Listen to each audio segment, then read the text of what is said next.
perbuatan kita. Apapun jabatanmu, ketika engkau hebat dengan jabatan, kuat dengan jabatan, manakala kembali dalam jabatan dan kedudukanmu, tingkah lakumu tidak mencerminkan la ilaha illallah. Hati-hati.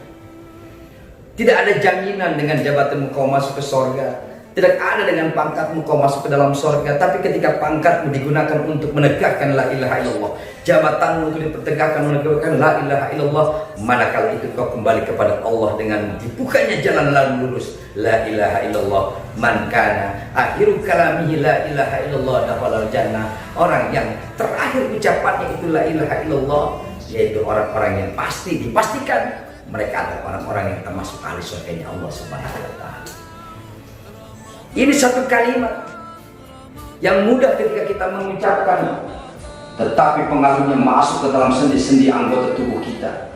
Tangan kita ketika kita mengucapkan meyakini la ilaha illallah, ternyata tangan ini tidak akan melakukan perbuatan yang nyeleweng keluar daripada la ilaha illallah. Ternyata mata ini, kaki ini, semua anggota tubuh kita, ketika kita sering mengucapkan la ilaha illallah, mereka memahami la ilaha illallah, ternyata semua perbuatan dalam anggota tubuh kita tidak akan lepas dari yang namanya la ilaha illallah Muhammad Rasulullah. Semuanya adalah cerminan la ilaha illallah Muhammad Rasulullah. Yang kedua, dia mau beristighfar kepada Allah. Karena memang istighfar itu adalah bentuk bantuan hukum yang kita sampaikan, baik untuk pribadi kita ataupun untuk orang lain. Ketika kita membaca istighfar untuk diri kita, Allah mengampuni dosa kita. Ketika kita membaca istighfar untuk orang lain, orang itu masih hidup atau sudah meninggal, insya Allah Allah akan memberikan bantuan hukum menghapus dosa mereka karena istighfarnya kita. Karena memang ada kewajiban di antara kita sering mendoakan di antara kaum muslimin dan muslimat. Apa itu? Yaitu tadi, kita punya kekuatan, punya wilayah, yaitu wilayah keyakinan, wilayah batin kita yang sama, kekuatan keyakinan kita yang sama pada Tuhan yang sama. Mana kita mau istighfar untuk siapapun, kapanpun berada, insya Allah Allah akan mengampuni dosa kita. Walaupun banyak bantuan yang bentuknya itu kita sampaikan kepada orang-orang di luar kita, bukan dalam bentuk istighfar. Lafadznya itu lafadz biasa. Kita baca Quran tujuannya untuk mengampuni dosa kita. Kita baca Yasin untuk mengampuni dosa kita. Ternyata banyak perbuatan kaul Allah, firman Allah kita gunakan tujuannya itu untuk mempermudah bagaimana caranya kita diampuni oleh Allah Subhanahu wa taala akan dosa dan perbuatan serta kesalahan kita. Kaum muslimin wal muslimat rahimakumullah. Maka katakan kanjeng Nabi ketika Nabi menyampaikan beristighfarlah alaikum bil istighfar. Setelah itu kata Nabi, man lazimal istighfar, orang yang selalu melazimkan istighfar, membaca astagfirullahaladzim, astagfirullah wa baroya, atau kalimat yang begitu pendek, astagfirullah, astagfirullah. Setiap hari kita baca memohon kepada Allah. Kita meyakini bahwasanya seluruh dunia jagat raya oleh Allah diciptakan tanpa adanya kemurnian, kesalahan, semuanya dengan kebijaksanaan Allah. Tapi ternyata ketika kita mengisi banyak kesalahan, kekurangan, yang itu semuanya menodai sifat bersih jernih, sifat-sifat yang mudanya Allah Subhanahu wa taala. Makanya beristighfar, kata kanjeng Nabi, man lazimal istighfar, orang yang melazimkan istighfar. Setiap hari datang waktu sholat dia beristighfar. Setelah sholat 5 waktu Johor datang beristighfar dia. Minimal 3 kali dia baca istighfar. Datang waktu asar, setelah sholat dia beristighfar kepada Allah. Datang waktu sholat maghrib beristighfar kepada Allah. Datang waktu sholat isya beristighfar, subuh beristighfar, isya beristighfar, subuh beristighfar. Ternyata hidupnya 24 jam, 5 waktu dia mendirikan sholat, selalu beristighfar kepada Allah Subhanahu wa taala.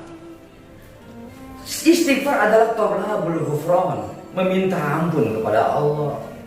Ketika dia baca istighfar ataupun lafaz yang mengandung pengampunan kepada Allah Subhanahu wa taala. Ketika itu kata kanjeng Nabi, ja'alallahu laka min kulli dikin maraja. Ketika kau merasakan sempit di dunia ini, kau akan diberikan jalan keluar oleh Allah Subhanahu wa taala. Karena kita yakin la ilaha illallah. Yang menciptakan segala dunia dan isinya adalah la ilaha illallah. Yang menjadikan kita hidup, bahkan nanti kita mati hidup, mati lagi, bahkan hidup lagi. Itulah ilaha illallah Muhammad Rasulullah. Berarti kuncinya cuma satu, bersihkan, sinergikan antara hatimu dengan sifat Allah, yaitu la ilaha illallah, dengan kau memperbanyak istighfar kepada Allah Subhanahu wa taala. Sulit dunia, Allah yang menciptakan. Nikmat dunia, Allah yang menciptakan. Tapi ketika Allah menciptakan segala bentuk kenikmatan atau segala bentuk apa yang dikembalikan kepada manusia, ingat, kata Allah, qalu ta'irukum ma'akum ain dzukirtum bal antum qaumun musyrikun. Ingat, mereka berkata, ta'irukum, bahwasanya kesesatanmu, kesialanmu itu jangan salahkan orang lain. Ta'irukum ma'akum, bangsa ini seperti ini, kalau memang merasakan maju jangan salahkan orang, jangan saling mengangkat derajat masing-masing, bahwa bangsa ini akan menjadi maju jaya karena memang ta'irukum ma'akum. Ketika bangsa ini rapuh, bangsa ini mulai hancur, bangsa ini mulai sulit, atau bangsa ini menemukan masalah, ketika itu diuji oleh Allah Subhanahu wa Ta'ala, ketika itu dicoba oleh Allah Subhanahu wa Ta'ala, jangan salahkan siapa-siapa. Kita tidak bisa menyalahkan yang memimpin bangsa, atau kita tidak bisa menyalahkan orang-orang sekitar kita. Ingat, qalu ta'irukum ma'akum, apapun yang terjadi. Kaum muslimin shaimin wa shaimat rahimakumullah. Saya Mustafa Abdul Aziz mengucapkan selamat berbuka puasa.